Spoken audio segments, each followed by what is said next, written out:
हरे कृष्णा, राधे राधे। माघ का ये पवित्र महीना हमारी अभी की परेशानियों को दूर करता है, मन की इच्छा पूरी करता है, पापों का अंत होता है और मोक्ष मिलता है। इसलिए अभी भी समय है, माघ के इस पावन महीने का लाभ उठाओ और ज्यादा से ज्यादा शुभ कर्मों में समय बिताओ। कान्हा जी के श्री चरणों में आप सबके लिए कामना करती हूँ, ये माघ का महीना आपके घर सुख समृद्धि लाए, आपके सभी दुख दर्द और परेशानियां दूर हो जाए। दिल से कामना करती हूँ आपके लिए स्वयं भगवान विष्णु माँ लक्ष्मी के साथ आपके घर आए और वहीं विराजित हो जाए, वहां से कहीं ना जाए। बोलो लक्ष्मी नारायण भगवान की जय। आज आपको माघ महीने में कहीं सुने जाने वाली माघ स्नान की बहुत सुंदर कहानी बताती हूँ। बहुत पावन फलकारी कहानी है, प्रेम से मन से भाव से सुनना। एक बात याद रखना, गंगा जमुना के पानी की बात है बड़ी निराली, कर लो स्नान तो मिलती है खुशहाली। गंगा में नहाकर आए हो, गंगा का पानी भी साथ में लाए हो, फिर भी शांति नहीं मिली, क्योंकि सिर्फ शरीर से नहाकर आए हो, मन को शुद्ध नहीं बनाकर आए हो, है ना। तो पहले मन को पवित्र बनाओ, फिर गंगा में डुबकी लगाओ।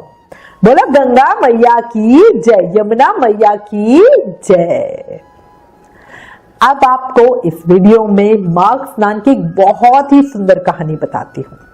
प्रभु भक्तों का भाव देखते हैं, आडंबर नहीं। बहुत समय पहले की बात है, किसी गांव में एक बुढ़िया माई रहती थी। वो बड़ी धार्मिक प्रवृत्ति की थी, भगवान विष्णु की अनन्य भक्त। हर साल माघ स्नान बड़े ही नियम से करती। उसके परिवार में सिर्फ एक बेटा बहू थे। एक समय जब माघ का महीना आया तो बुढ़िया माई ने अपने बेटे से कहा कि वो माघ स्नान करने के लिए हरिद्वार जाएगी और वहीं गंगा जी में अपना माघ स्नान करेगी और 1 महीना वहीं कल्पवास में रहेगी। बेटे को माँ की चिंता थी। उसने अपनी पत्नी से कहा कि माँ के लिए फलहार बना दो, वो कल माँ को छोड़ने हरिद्वार जाएगा। अब बहू थोड़ा गुस्से के स्वभाव वाली थी, सारा दिन घर का काम करना, फिर जाने के लिए फलहार बनाओ, ये उसे बड़ा ही मुसीबत की बात लग रही थी। और ये सोच के बहू को बड़ा गुस्सा आया और उसने कुछ नहीं बनाया और खाली टिफिन हाथ में सास के पकड़ा दिया। अब पौष पूर्णिमा वाले दिन लड़का सुबह ही माँ को लेकर घर से हरिद्वार के लिए निकल पड़ा। रास्ते में बेटे ने माँ को बोला, माँ आप फलहार कर लो। माँ बोली, आगे जहां भी जल मिलेगा वहां रुक कर फलहार कर दूंगी। थोड़ी आगे एक सुंदर सरोवर मिला, बुढ़िया अम्मा वहीं बैठ गई। भगवान विष्णु को याद किया और टिफिन खोला तो वो फलहार से भरा हुआ था। बुढ़िया माई ने प्रेम से फलहार खा लिया। अब बेटा माँ को लेकर हरिद्वार पहुंचा। वहां गंगा जी के पास जगह देखकर माँ के लिए झोपड़ी बना दी। माँ बोली, बेटा अब तू जा, जब माँ खत्म होगा तो फिर मुझे लेने के लिए आ जाना। बेटा चला गया, माँ वहीं रहने लगी। बढ़िया गंगा जी में स्नान करती, पूजा पाठ करती, व्रत खोलते हुए जब भी फलहार करना होता तो टिफिन खोलती और वो फलहार से भरा हुआ मिलता और वो खा लेती। सारा समय माला जाप करती रहती। अब यही बुढ़िया माई का रोज का नियम था। सकत चौथ आई। रात को गणेश जी महाराज ने बुढ़िया माई का दरवाजा खटखटाया। बुढ़िया माई ने दरवाजा खोला और गणेश जी को देखकर बड़ी ही प्रसन्न हुई। उन्हें चौकी पे बिठाया, बढ़िया तिलकुट बनाकर उनकी विधि विधान से पूजा आराधना की। सकट चौथ की कहानी कही। गणेश जी बहुत प्रसन्न हुए।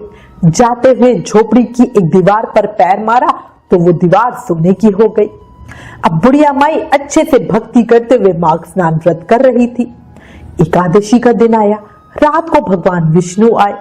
बुढ़िया माई ने दरवाजा खोला और भगवान विष्णु को देखकर बहुत ही प्रसन्न हुई। बढ़िया पूजा की, भगवान विष्णु प्रसन्न हुए और जाते हुए बुढ़िया माई की झोपड़ी की दूसरी दीवार पर लात मारी तो वो हीरे की हो गई। बुढ़िया माई की भक्ति बढ़ रही थी। माघ अमावस्या का दिन आया। अमावस्या के देवता सभी पितरों को साथ लेकर आए। बुढ़िया माई ने उनका बढ़िया स्वागत किया, काले तिल से पितरों का तर्पण किया, उन्हें अर्घ दिया, गंगा जी में उनके नाम से 108 डुबकी लगाई।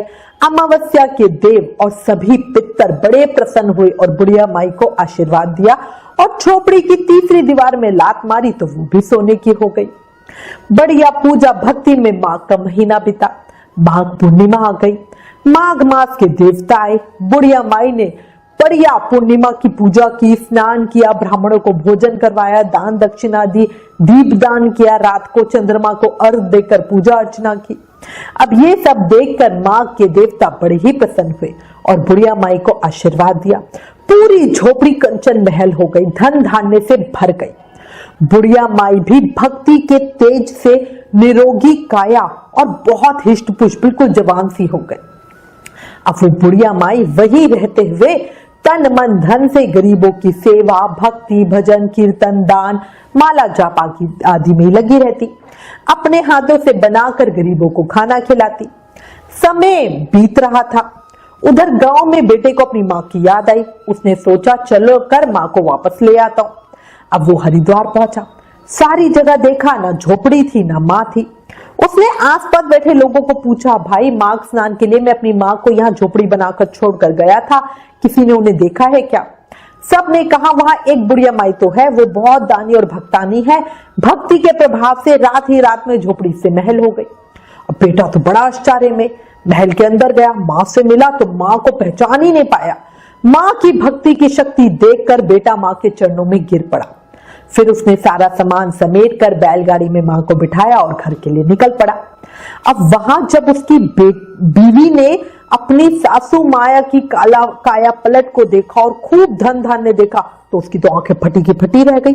सोचने लगी, भाई अगले साल तो मैं अपनी मां को भेजूंगी माघ स्नान के लिए। अब समय बीता, अगला साल आ गया, माघ का महीना आया। अब उसने अपनी मां को बुलवाया। अब उसकी मां का मन तो था नहीं, इतनी ठंड में माघ स्नान करने का सोची तो कौन करेगा। पर जब बेटी ने बताया कि सास को इतना पैसा और इतनी सुंदर काया मिली है तो लालच में मां ने हाँ कर दी।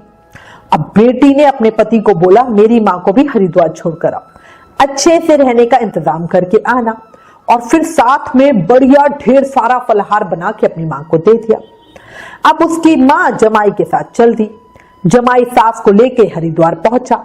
वहां किनारे पर अच्छी जगह देखकर झोपड़ी बना दी और खुद वापस आ गया।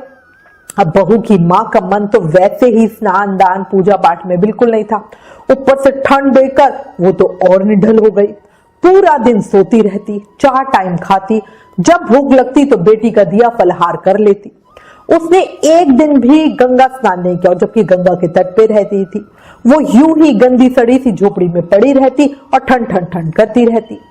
वही सकत चौथ का दिन आया, गणेश जी आए, दरवाजा खटखटाया तो बोली बहुत ठंडा है, ना उठी ना दरवाजा खोला, गणेश जी यूं ही चले गए। ऐसे ही एकादशी आई, भगवान विष्णु आए, अमावस्या के देवता और माघ देवता आए, सब आए, दरवाजा खटखटाया और यूं ही चले गए। माघ मास के देवता ने जाते हुए झोपड़ी में लात मारी तो सब ढेर हो गया। जो बेटी की मां थी, उन्होंने जब झोपड़ी को गिरे हुए देखा तो उसे बहुत गुस्सा आया और बोली, प्रभु आप तो बहुत दोगले हो, मेरी समधन को तो बहुत सा धन दिया। तो मां के देवता बोले, तुमने उसका धन तो देखा, उसके कर्म नहीं देखे, उसकी भक्ति पूजा पाठ तो नहीं देखी।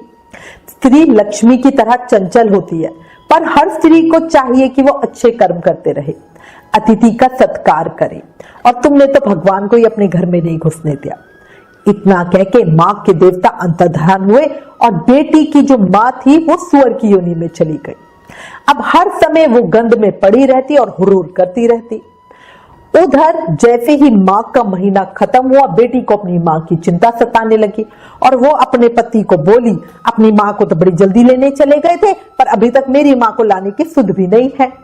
अब ये सुनकर उसका पति क्या कहता क्या लड़ता, वो अपनी सास को लेने के लिए हरिद्वार पहुंच गया। अब वहां तो ना सास थी ना झोपड़ी थी। फिर आसपास लोगों को पूछा तब सब बोले, यहाँ एक पापिन रहती तो थी, एक दिन भी गंगा में स्नान नहीं किया। भगवान ने झोपड़ी में लात मारी तो झोपड़ी गिर गई और वो सुअरी बन गई। अब जमाई ने बड़ी मुश्किल से सास बनी उस सुअरी को बैलगाड़ी में बिठाया और घर लेकर चला गया। उधर बेटी अपनी मां के वापस आने का इंतजार कर रही थी। उसे पूरा यकीन था मेरी मां मेरी सास से ज्यादा धन लेकर आएगी। पर जब पति ने आके सारी बात बताई और वो सुनकर बड़ी जोर जोर से रोने लगी। अब क्या करे, मां के हालात देखे वो हुर्र करे जा रही थी। अब एक संत के पास गए और सारी बात बताई। तब वो संत बोले, तेरी सास ने भक्ति और सत्य में स्नान किया था, तभी भगवान प्रसन्न हुए और तेरी माँ पाप में पड़ी रही, गंगा जी के पास होते हुए भी एक दिन ना नहाई। माघ के पवित्र महीने तीर्थ पर जाकर बेटी के घर का खाना खाया। अब बेटी क्षमा मांगने लगी। तब उस संत ने कहा कि अगर तेरी सास अगले साल माघ स्नान करे और तेरी माँ तेरे सास के नहाए पानी में नहाए तो वो वापस स्त्री बन जाएगी, क्योंकि भक्ति का प्रभाव बहुत ज्यादा होता है। अब बहू सास को मनाने लगी, माँ जी अगले महीने अगला जो आएगा उसमें माघ स्नान कर लेना। अब सास तो मान गई, भाई वो तो बहुत ही अच्छी थी दिल की। सास तो हर साल ही माघ स्नान करती थी, अगले साल भी नहाई। स्वरी को नाली के पास बिठाया, नहाने का पानी जब स्वरी पे पड़ा तो वो वापस औरत बन गई। हे माघ देवता, जैसे आप लड़के की माँ पे बरसे वैसे ही आप इस कहानी को कहते सुनता हुकारा भरते सभी पे बरसना। जैसे आलसी बहू की माँ थी वैसे कोई ना बने। माघ मास में स्नान करने की सबको शक्ति देना। बोलो माघ के देवता की जय, विष्णु भगवान की जय। अगर माघ महीने की कहानी पसंद आई तो प्लीज इस वीडियो को ज्यादा से ज्यादा शेयर करें। लेटेस्ट अपडेट के लिए आप हमें फेसबुक और इंस्टाग्राम पे भी जरूर फॉलो करें। आने वाले 30 त्योहारों की जानकारी अपने फोन पे पाने के लिए व्रत लिखकर आप हमें 9821025751 पे व्हाट्सएप मैसेज करें। Please like, share and subscribe. Thank you. Hare Krishna.